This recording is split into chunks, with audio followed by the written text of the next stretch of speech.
By 2004, like, the investigation into this BTK killer had run cold.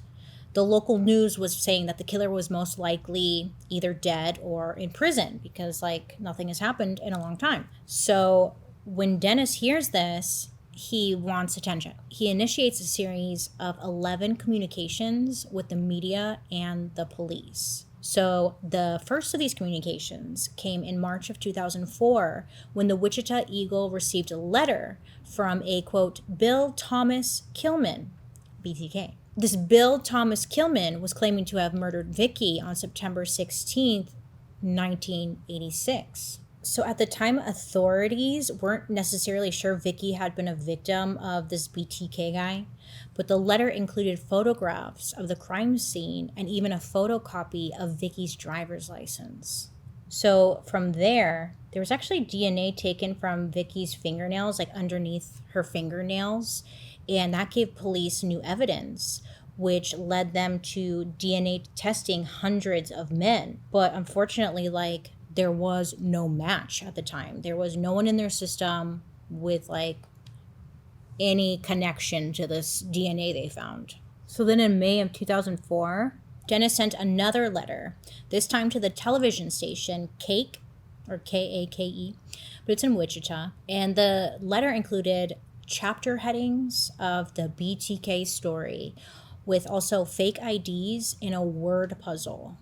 I know, what in the fuck is going on? How did he have the time? Well, then on June 9th, there was a package that was found taped to like a stop sign at the corner of First and Kansas Road in Wichita.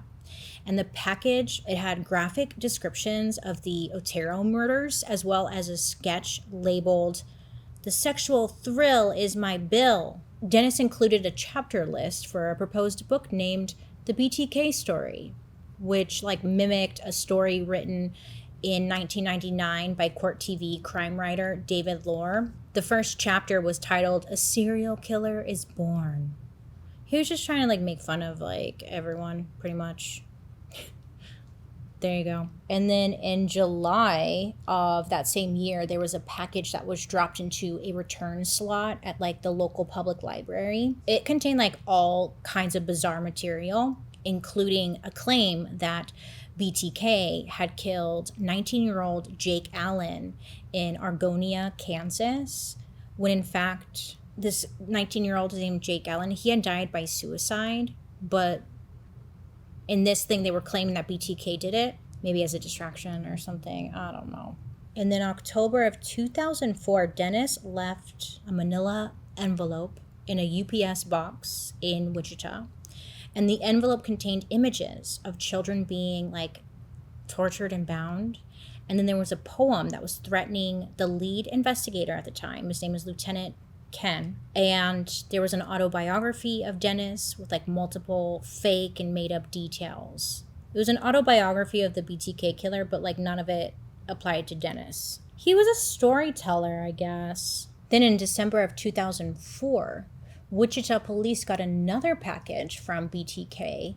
This one was found in Murdoch Park, and it contained the driver's license of Nancy Fox, as well as a doll that was bound at the hands and feet with a plastic bag that was, like, tied over its head. In January of 2005, Dennis tried leaving a cereal box in the bed of, like, a pickup truck that was parked at Home Depot in Wichita. But I guess, like, when the owner of the truck came out of Home Depot, he sees, like, the cereal box and he, like, grabs it and just, like, the fuck is that doing in here? And, like, tosses it. So that didn't work out. But it was later retrieved from the trash after, like, Dennis had he'd asked about the cereal box in a follow-up message to police. He was like, "Did you get my cereal box? Question mark, question mark." They're like, "No, we didn't get your cereal box." "What cereal box?"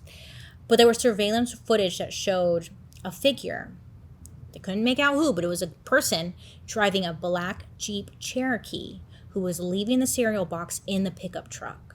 So this was great because now they had, like, a car, make and model, black Jeep Cherokee. Okay, they're like, fuck yeah, like, that's something, okay? And then in February of that year, there were more postcards that were sent to that television station, Cake, And another cereal box with a bound doll inside was found in like a rural location. So at one point during Dennis's communications with police, he asked if he could put his writings on a floppy disk and if they could trace the floppy disk back to him. Now, mind you, when he's communicating with police, they don't know it's actually Dennis, you know? It's just like anonymous. But this anonymous writer was like, hey, if I put stuff on a floppy disk, will you be able to track it back to me? Like, genuinely asking this. And the police replied in a newspaper ad. It was like in the Wichita Eagle. And they're like, no, we can't. We can't trace it back to you. So Dennis got the bright idea to send a purple 1.44 megabyte Memorex. How do you say it? Memorex? Whatever. He sends a floppy disk to KSAS TV in Wichita. And along with it, he sends a letter, a necklace that had like a large medallion, and a photocopy of the cover of Rules of Prey, which is a novel by John Sanford, and it's about a serial killer. So police, they get their hands on this floppy disk, and they're able to get the metadata on the floppy disk. And they realize it's from like a deleted Microsoft Word document. And on this document, it included the words Christ Lutheran Church. Also, the document was marked as last modified by Dennis. Ooh, you. So he must have been using the church computer, huh? Ugh, you stupid fuck. So great for investigators because now they got something to work with, right? So they do some digging and they discover that the president of the church council was a man named Dennis Rader. Ugh, this must have been such a win. They're like, finally. They get like Dennis's address and they send out a guy to go do like a drive-by. And they see that like parked right outside of Dennis's house was a black Jeep Cherokee. Just like the one they saw in the surveillance footage. Oh yeah, they got their guy. You know, these clues, you'd think they would just pull up and be like, we got our guy, case closed. They provided like strong circumstantial evidence, but they needed concrete, or they wanted more concrete evidence to arrest Dennis. What'd they do, Bailey? Well, hold on, let me tell you. So police obtained a warrant to DNA test a pap smear that Dennis's daughter, her name's Carrie, she had done a pap smear at like Kansas State Medical Clinic. So they get her DNA and they test it, and it reveals that there's a familial match to the DNA that was found under Vicky's fingernails, one of the victims. And this DNA match was enough to arrest Dennis Rader. Thank God she got a pap smear.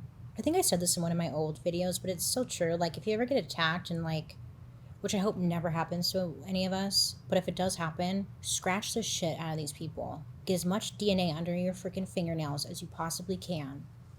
Okay? I'm paranoid as hell, but I'm always thinking about that. Like, just scratch. Just fucking scratch.